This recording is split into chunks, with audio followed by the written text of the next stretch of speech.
याचे पण एक दोन मित्र आहेत, त्यालाही माहित आहेत, मी नावं इथे देत नाही त्यांच्या नावं. राईट राईट परंतु त्याचे पर्सेंटेज असं म्हणू शकतो की याच्यात थोडे बेटर होते. राईट त्यानंतर सुद्धा त्याला म्हणजे SIS सारखं सुद्धा कॉलेज त्याला मिळालं नाही. राईट राईट म्हणजे कॅप राऊंड मध्ये नॉन कॅप राईट. बद्दल मला मला काहीच अशी आयडिया नव्हती.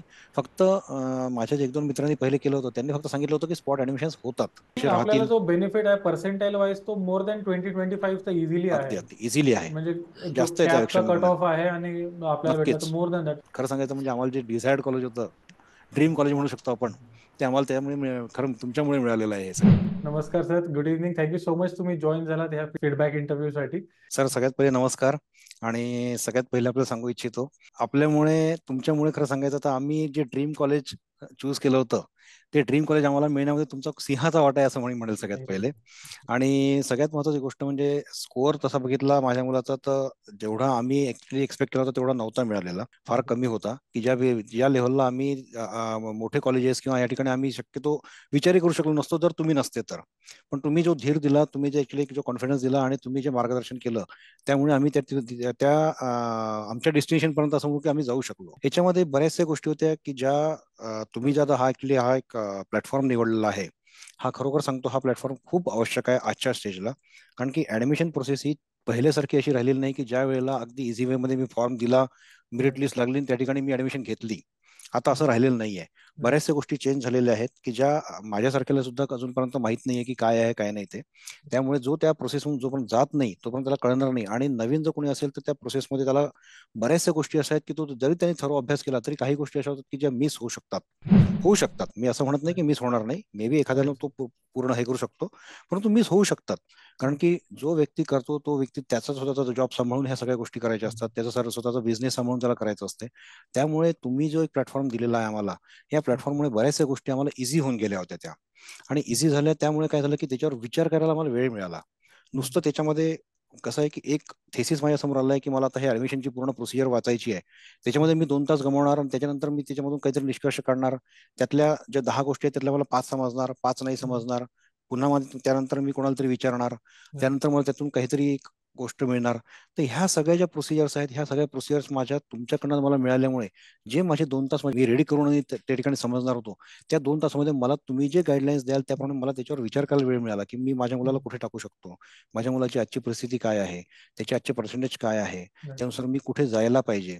ह्या सगळ्या गोष्टींमुळे खूप मोठा फायदा झाला. आणि हा प्लॅटफॉर्म तुम्ही जो निवडलाय खरोखर सांगतो हा कौतुकास्पद आहे. स्टुडंटचा I think home university Mumbai होती, म्हणजे नवी हा. मुंबईमध्ये राहता ना सर तुम्ही? हा, माझा मुलगा ऍक्च्युली नवी मुंबईमध्ये होता शिकायला. तिथेच आम्ही एक ऍक्च्युली काही कोर्सेस जॉईन केले होते, त्यांच्या थ्रूच आम्हाला कॉलेज मिळालं होतं. त्या ठिकाणी कॉलेज मिळाल्यानंतर जे कोणते पर्सेंटेज आले त्या पर्सेंटेजनुसार आम्ही मग समोर गेलो, पण त्या पर्सेंटेज आम्हाला मुलाला सांगायचे तर फार तसे बघितलं कमी होते. काही कारणांमुळे ते कमी आले होते. आणि त्यानंतर मग आम्ही तुम्ही जसं गाईडलाईन दिलं त्याप्रमाणे मी समोर चालत गेलो. त्या ठिकाणी आम्ही दोन्ही पार्ट ठेवले होते, जेईची पण त्यांनी प्रिपरेशन केली होती आणि सीईटीची पण प्रिपरेशन केली होती. जेईचा स्कोअर त्याचा जास्त होता, सीईटीचा स्कोअर कमी होता त्याच्यामध्ये. तर त्या दोन्ही बेसिसवर जसं तुम्ही आपण सांगितलं त्याप्रमाणे आम्ही समोर गेलो. सगळ्यात महत्त्वाची म्हणजे ती प्रोसिजर तुम्ही सांगितली की सगळ्यात पहिला पार्ट एक चांगला राहिला तुमचा की त्याचं लायकिंग काय आहे. तुम्ही तो फॉर्म भरून घेतला की त्याचं लायकिंग काय आहे त्याला. कारण की आजकाल काय एक ट्रेंड झालेलं आहे की मॅक्झिमम मुलांना CS पाहिजे असतं. टेककडे कोणाला जायचं नाही आहे किंवा काय आहे हे एक तुम्ही एकदा जाणून घेतलं की काय आहे त्याचं लायकिंग, त्यानुसार कोणते कॉलेजेस चांगले आहेत, त्यानंतर त्याचं अदर करिक्युलर ऍक्टिव्हिटीज काय आहे, त्याच्यामध्ये त्याला समोर जायचं आहे का, ह्या सगळ्या गोष्टी तुम्ही जाणून घेतल्यामुळे काय झालं की आम्हाला तो बराचसा इझी होऊन गेलाय की त्या ठिकाणी आपल्याला कुठे जायचं आणि कोणते कॉलेजेस त्यातले चांगले आहेत ते जे तुम्ही आम्हाला सांगितले. त्यानंतर तुम्ही जसं कॅप 1, कॅप 2, कॅप 3 राऊंड झाले, त्या सगळ्यात महत्त्वाचा पार्ट म्हणजे आहे की फॉर्म भरणं. तो फॉर्म भरण्याकरता कॉलेजेसचे कोड, त्यानंतर कॉलेजेसचे त्यांचे ते स्पेसिफिक जे कोड, हा, ह्या सगळ्या गोष्टी ज्या तुमच्याकडनं आम्हाला मिळाल्या त्या गोष्टी ऍक्च्युली मला रीड करून नॉलेज घेणं आणि त्या ठिकाणी फिक्स करणं याला बऱ्याच वेळ जातो. बऱ्याच वेळेला असं होतं की एखादा कोड जरी मिस झाला तरी ते कॉलेज लगेच चेंज होऊ शकतं. तर ह्या सगळ्या त्याच्यामध्ये इश्यू असतात की जे तुमच्यामुळे आमचे सॉल्व्ह होऊन गेले होते त्या ठिकाणी हे सगळे. तर हा सगळा मोठा हा हा जो आहे हा पूर्ण एक असं म्हणू शकतो की प्रोसिजर तुम्ही आम्हाला एकदम इझी वे मध्ये करून दिली, गाईडलाईन म्हणून आम्हाला तुम्हाला पूर्ण तुम्ही आम्हाला ठिकाणी उभे होते आमच्या समोर अगदी त्या आणि ठिकाणी सर सर. राघवला जे कॉलेज लागलं होतं कॅप मध्ये ते कुठलं होतं सर? सगळ्यात पहिले राघवला जे कॅप 1 मध्ये कॉलेज लागलं ते पुण्याचं मिळालं होतं, all India Shivaji college, AISSM. ते पहिल्या राऊंडला लागलं. त्यानंतर Right. आम्ही जसं तुम्ही म्हणाले की सेकंड राऊंडला आम्ही पुन्हा तसंच पुढे गेलो Right. आणि सेकंड राऊंडला त्याला SIS कॉलेज मिळालं. नेहरू. नेरूळचं Right. ते जे आहे ते रिनाऊंड कॉलेज आहे. तर ते Right. मिळाल्यानंतर थर्ड राऊंडला मात्र त्याला कोणतंच कॉलेजचं अलॉटमेंट नाही झालं नाही. झालं. हा, हम्म. त्यानंतर मग आम्ही त्या ठिकाणी नंतर मग जी प्रोसिजर जशी तुम्ही सांगितली त्या ठिकाणी आम्ही ऍडमिशन घेऊन घेतली. Yes, sir. ऍडमिशन घेतली आणि ऍडमिशन घेऊन मग पुन्हा स्पॉट राऊंडला जसं तुम्ही म्हणाले आम्ही समोर गेलो. Right. आता याच्यात एक फक्त गोष्ट होती की जी तुम्ही आम्हाला सगळ्यात पहिले सांगितली की जर स्पॉट राऊंडला आपल्याला जायचं असेल तर थोडी अमाऊंटची आपल्याला मॅनेजमेंट करावं लागते. VAAT ला ऍडमिशन मिळाली त्याला Right, मुलाला sir. आणि VAAT ला ऍडमिशन मिळून नंतर मग आम्ही पुन्हा स्पॉट राऊंड कंटिन्यू केले त्या ठिकाणी. Right. आणि VAAT नंतर आम्हाला मग VIT जे आम्हाला ड्रीम आमचं कॉलेज होतं आणि जे आम्हाला Right. पाहिजे होतं ब्रँच ते आम्हाला मिळाली त्या ठिकाणी. तर एकच आहे की तुम्हाला पैशाची तिथं तयारी ठेवावी लागते. Right. आणि सगळ्यात महत्त्वाची गोष्ट सर तुम्ही जे आम्हाला सांगितलं पेशन्स, हा काय आहे ना, Right. हा शब्द तो त्या दिवशी खरोखर आम्ही अनुभवला. Right. नाही, हे खरी खरं गोष्ट सांगतो आहे. कारण की जो स्पॉट राऊंड हम्म. होता तो स्पोर्ट राऊंड जे ज्यांनी कोणी अनुभवला असेल त्यांना माहित असेल. तो स्पॉट राऊंड कंटिन्यू 2 ते 3 दिवस कंटिन्यू चालू होता, दिवस रात्र तिथे. Yes. आधी हा, VAAT मध्ये कुठली अलॉटमेंट होती ब्रांचची तुमची? VAAT ला पहिले मेकॅनिकल मिळालं होतं त्याला. मेकॅनिकल भेटलं होतं Right. आधी. हा, मेकॅनिकल मिळालं होतं आणि त्याच्यानंतर मग पुन्हा सेकंड राऊंडला आम्ही ज्यावेळी समोर गेलो त्यावेळी VIT मध्ये मग त्याला इन्स्ट्रुमेंटेशन मिळालं मग पुढे त्या एक्झॅक्टली. ठिकाणी. मला हा, आठवतं VAAT मेकॅनिकल भेटल्यावर तुम्ही मला कॉल केला होता. हो, मी गाडी चालवत येस होतो येस. आणि तुम्ही खूपच खुश होतात आणि मी तुम्हाला हो म्हटलं अजून ट्राय करा, नेक्स्ट डेला अजूनही VIT हो पॉसिबल आहे. हो हो. आणि सर फॉर्च्युनेटली तसं झालं. खरं तुम्हाला एक तुमची गोष्ट खरोखर मी मानली की सगळ्यात महत्वाचा पार्ट हा होता की तुम्हाला कधीही जरी कॉल केला तर कधीही कॉल मिस गेला नाही. कधीही कोणत्याही वेळेला सगळ्यात महत्वाचा पार्ट हा होता तुमच्या याच्यातला आम्हाला प्लस पॉईंट लागला तो वाटला तो. कारण की बऱ्याच वेळेला काय होतं की बरेचसे प्रोफेशनल्स घेतात कॉल केला की त्यावेळेला अव्हेलेबल नसतात आणि तो पार्ट असा असतो ना की तो पॉईंट जो असतो क्रुशल की असतं त्या सगळं. कृषी असतो त्या वेळेला तुमचा कॉल पिकअप होणं खूप आवश्यक असतो. कारण राईट. की मला डिसिजन घ्यायचं असते त्या ठिकाणी मला फक्त 2 मिनिटं असतात त्या ठिकाणी उभे राहून. बरोबर. तो बरोबर. खूप आवश्यक असतो. त्यामुळे तो कॉन्फिडन्स मिळाल्यामुळे आम्ही बऱ्याचशा गोष्टी झाल्या आणि प्रत्येक कॉल तुमचा कधी जरी गेला तरी तुमचा कॉल ताबडतोब पिकअप झाला आणि तुम्ही प्रत्येक वेळेला प्रॉपरली गाईडलाईन्स आम्हाला देत गेले. हा खूप मोठा प्लस पॉईंट होता सर आपला. राघव, कसा वाटत आहे कॉलेजमध्ये? एक्सपिरियन्स कसा आहे आतापर्यंतचा, लास्ट 10 खूपच मंथचा? चांगला आहे. कॉलेज खूपच मस्त आहे आणि ऑटोनॉमस असल्यामुळे आमचं सिलेबस वगैरे पण as compared to other colleges खूप चांगलं आहे. आणि राईट. नाही राघव, जसं तुमची ब्रांच इन्स्ट्रुमेंटेशन आहे तर थोडं सपोज तुमचं इंटरॅक्शन झालं असणार तुमच्या सिनियर सोबत, तर त्याच्याबद्दल सांगा की काय अपॉर्च्युनिटीज आहे किंवा इन्स्ट्रुमेंटेशन कसं स्पेशल आहे तुमच्या कॉलेजमध्ये? हां, इन्स्ट्रुमेंटेशन एकतर बाकीचे कॉलेजेस ऑफर नाही करत, तर राईट. ती चांगली गोष्ट आहे. आणि दुसरं म्हणजे आमच्या सिलेबसमध्ये मेकॅनिकलचे भरपूर सब्जेक्ट, थर्मोडायनामिक्स आहे, राईट. त्यानंतर डिझाइन कंट्रोल आहे, इलेक्ट्रॉनिक्सचे भरपूर आहेत, कंट्रोल सिस्टम्स वगैरे आणि इलेक्ट्रिकलचे पण आहेत भरपूर. तर हे 3 ब्रांचेस तर ओपन होतातच, पण त्याशिवाय कॉलेज पण प्लेसमेंटच्या वेळेस सीएसचे पण कंपनीज येतात भरपूर. तर असं राईट. असेल कोणाला आयटी कंपनीज वगैरे जायचं असेल, एक्झॅक्टली. तर म्हणजे दोन्ही ऑप्शन कोर आणि आयटी दोन्ही ओपन होतात या फील्डसाठी. राईट. आणि ते खूप इम्पॉर्टंट पण आहे, कारण की म्हणजे असं नाही आहे की तुम्हाला फक्त ते एकच ऑप्शन राहिला इन्स्ट्रुमेंटेशन, तुम्हाला सगळेच ऑप्शन्स ओपन आहे. आणि बरेच लोक इग्नोर करतात VIT सारख्या कॉलेजमधली इन्स्ट्रुमेंटेशन ब्रांच. तुम्हाला त्यांना हेच सांगायचं आहे की बिलकुल इग्नोर नाही करायला पाहिजे, कारण की एक तर तुम्हाला करेक्ट. चांगलं कॉलेज भेटत आहे, तुम्हाला चांगली ब्रांच भेटत आहे, चांगल्या अपॉर्च्युनिटीज भेटत आहे. आणि तेच मेजरली आपली रिक्वायरमेंट असते जेव्हा आपण एक पर्टिक्युलर कॉलेज शोधत आहे तेव्हा. राईट. स्पेशली सिलेबस खूप चांगला आहे. म्हणजे आमचं कसं 3 सेमिस्टर कॉमन असतात. ओके. तर त्याच्यात आणि त्याचं पण सिलेबस खूप म्हणजे वेल डेव्हलप्ड आहे. तुम्हाला सॉफ्ट स्किल्सवरती पण फोकस करायला जातं. त्यानंतर हार्डवेअरचे पण सब्जेक्ट असतात, भरपूरसे आयटीचे पण सब्जेक्ट असतात. तर खूप चांगलं ओके. आहे. तू आता आउटस्टेशन कॅन्डिडेट आहे, म्हणजे तू लोकल पुण्यातला नाही आहे, अजून नवी मुंबईतला आहे. तर हां. हॉस्टेल फॅसिलिटीज वगैरे कशा आहे किंवा तुम्ही कसं मॅनेज करत आहे? हॉस्टेल व्ही-आय-टीचं नाही आहे तसं. ते ओके. व्हीयूचं आहे, विश्वकर्मा युनिव्हर्सिटी. पण जर तुम्ही डायरेक्टली घेतलं व्हीयूमध्ये, तर हां. तुम्हाला बस फॅसिलिटी आहे. ओके. आणि पण मोस्टली लोकं तिकडे जवळच पडतात कॉलेजच्या. तर तिकडे भरपूर हॉस्टेलचं म्हणजे एवढं प्रॉब्लेम नाही. तिकडे प्रायव्हेट हे खूप आहेत. 4-5 मुलं सोबत राहून एखादा 2 BHK हां, वगैरे असं रेंटवर म्हणजे घेतात. एवढा प्रॉब्लेम नाही आहे हॉस्टेलचा. ओके. खूप तिकडे अबंडन्स आहे हॉस्टेल्सचं, म्हणजे पीजीचं. म्हणजे SIS आणि VIT सपोज डिफरन्शिएट करायचं असेल from the opportunity point of view, तर कसं तुला चेंज वाटतंय? अपॉर्च्युनिटीज ऑब्व्हियसली इकडे बेटर आहेत एस-आय-एस पेक्षा. एस-आय-एसमध्ये पण गेलो होतो मी. अपॉर्च्युनिटीज तर म्हणजे आहेच, कारण की एक तर इंटर्नशिप कंपल्सरी आहे. कॉलेजमध्ये इंटर्नशिपसाठी पण येतात कंपनीज, प्लेसमेंट खूप चांगलं आहे कॉलेजचं. आणि दुसरं म्हणजे करिक्युलम, कारण की SIS मध्ये थिअरी बेस जास्ती आहे त्यांचं, Right. की तुम्हाला थिअरी शिकवतील आधी, मग त्याला तिथे अप्लाय कसं. प्रोजेक्ट बेस्ड लर्निंग वर इकडे खूप एम्फसिस आहे हा, तुमच्या इथे, right? आमच्या इकडे ऍप्लिकेशन्स वरती खूप जास्ती आहे, कारण की आम्हाला थिअरी पेपर पण एकच असतो, मॅथ्स तो रिटर्न.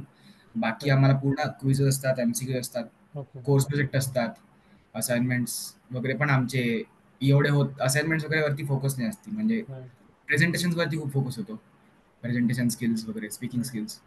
तर चांगला इंटरेस्टिंग आहे आणि डेफिनेटली त्याचाच मेजर हेल्प असणार आहे तुम्हाला फ्युचरमध्ये. हा, कारण की टेक्नॉलॉजी तर इतकी इव्हॉल्विंग आहे की तुम्ही किती पण लेटेस्ट टेक्नॉलॉजी शिकली बट पास आउट होईपर्यंत ती आउटडेट होणारच आहे.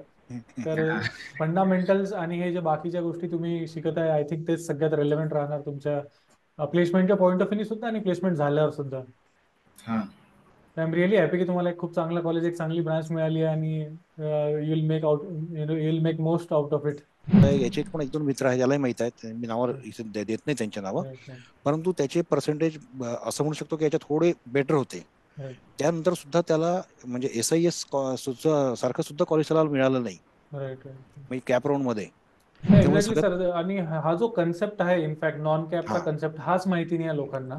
आणि करेक्ट आहे, जेव्हा आपण बरोबर आहे. सांगितल्यावरही त्याच्यावर विश्वास 100% हा, बसणार का पुढचा, तर हा पण एक चॅलेंजेस आहे. खरी खरी गोष्ट आहे ती. तर तरी मी भरपूर प्रयत्न करतो की सगळ्या व्हिडिओजमध्ये हो जितके काही हो, ऑफिशियल फाईल्स आहेत ते आपण म्हणजे मी टाकतो करेक्ट आहे, व्हिडिओमध्ये, सो दॅट लोक डायरेक्ट ते वाचू शकतात. करेक्ट आहे, मी बोलण्यापेक्षा सपोज एखादी व्हिडिओ फाईल बघितली किंवा जसं आता तुमचं टेस्टिमोनियल आहे, तर मे बरोबर बी आहे, त्याचा जो इम्पॅक्ट असणार तो वेगळाच असणार. खरी गोष्ट आहे ती. तुम्हाला नॉन कॅप बद्दल आयडिया होती का सर पहिले, म्हणजे आमची नाही सर्व्हिस नाही घ्यायच्या आधी? नाही नाही, खरंच नाही. नव्हती. नॉन कॅप बद्दल मला काहीच अशी आयडिया नव्हती. फक्त माझ्या 1-2 मित्रांनी पहिले केलं होतं, त्यांनी फक्त सांगितलं होतं की स्पॉट ऍडमिशन होतात, असे आपल्याला राहतील. जो बेनिफिट आहे पर्सेंटाईल वाईज तो मोर दॅन 20-25 तर इझिली अगदी आहे. अगदी इझिली आहे, म्हणजे जो जास्त आहे कॅपचा त्यापेक्षा कट म्हणून. ऑफ आहे आणि आपल्याला भेटला तर नक्कीच. More than that. Non cap round बद्दल खरं सांगतो की बऱ्याच लोकांना माहिती नाही, आणि नॉन कॅप राऊंड मध्ये बऱ्याच लोकांनी ट्राय करायला पाहिजे, हे माझं अजूनही म्हणणं आहे. कारण की तुम्हाला एक्झॅक्टली. आणि डिझायर्ड कॉलेज जे आहे, डिझायर्ड कॉलेज मिळण्याचे बरेचसे चान्सेस त्या ठिकाणी तयार होतात त्या ठिकाणी. अजून एक बरोबर. होतं, आणि की पिअर प्रेशर पण येतो ना, असं की मित्रांचं वगैरे पाहिलं की भरपूर लोकांना कॉलेज भेटतात आहे वगैरे, कॅप 1 आणि कॅप 2 मध्ये, आणि समजा नाही भेटले आपल्याला, तर मग असं हे पण होतं ना की अरे नाही, आता कॅप 3 मध्ये जे भेटलंय लगेच घेऊन घ्या. बरोबर तर आहे. ऑप्शन असं, म्हणजे जोपर्यंत असं गायडन्स नाही भेटत कम्प्लीट की अच्छा नाही आहे, म्हणजे ऑप्शन्स आहेत अजून, तर असं एक डोक्यात हे होतं की नाही अरे आता जे भेटलंय घेऊन टाका पटकन, नाही तर हे पण चालत एक्झॅक्टली. हरकत नाही. की प्रॉपरली गायडन्स घ्या, प्रॉपरली त्या ठिकाणी विचार करा, विचार करून तुम्ही समोर जा. आणि कुठेही कोणी म्हणत असेल तर त्या ठिकाणी तुम्ही 10 लोकांना विचारा की खरंच हे बरोबर आहे का. कारण की बऱ्याच वेळेला काय होतं, कॉलेजमध्ये सुद्धा काय होतं, नाही तुम्ही पहिलेच ऍडमिशन घेऊन टाका, कॅप राऊंडच्या पहिलेच तुम्ही ऍडमिशन घेऊन टाका, बरोबर. तुम्ही एवढे डोनेशन भरून टाका, हे करून टाका, बरोबर. तरच तुम्हाला सीट मिळेल, नाही तर पुढच्या सीट मिळाली तर आम्हाला सांगू नका. म्हणजे काय होतं, तुम्ही जसं म्हणाले सर की इट इज अ त्याप्रमाणे हे. Business of fear. हा येस, फिअर फॅक्टर त्या ठिकाणी जास्त राईट. यूज होतो. आयडेंटिफाईंग द राईट काउन्सिलर सुद्धा तितकंच येस, क्रिटिकल होतंय बऱ्याच वेळा. नाही जसं नाही, तुम्ही म्हणाले की you should trust the counsellor, yes, but trust म्हणजे तो काउन्सिलर हा ट्रस्ट वर्दी आहे की नाही हे हा, सुद्धा ते पण रिसर्च महत्वाचं करणं आहे. करेक्ट तेवढंच करेक्ट करेक्ट, इम्पॉर्टंट ती गोष्ट हा, फार महत्वाची आहे. ती गोष्ट खरोखर महत्वाची आहे ती. आणि महत्वाचं मेन पार्ट काय आहे की आता सर तुमचा एक्सपिरियन्स तर मला माझ्या भावाने पण सांगितला होता. माझा भाऊ तुमच्याकडे त्यांनी पण हे घेतली होती ऍडमिशन. त्यामुळे मला तर माहित होतं की तुमच्यावर एकदा विश्वास टाकल्यानंतर मला प्रॉब्लेम नाही आहे कुठे. आणि मी खरोखर सांगतो की ऍक्च्युली ज्यावेळी तुम्ही जाता त्यावेळी तुम्ही एकदा बघा की कोण कसं आहे, काय आहे, काही नाही, त्यांचे एक्सपिरियन्स बघा. तुमचे जसे व्हिडिओज आम्ही बघितले बरेचसे, त्यांनी प्रत्येक गोष्ट तुम्ही सगळी पूर्ण क्लिअर करून सांगितली होती.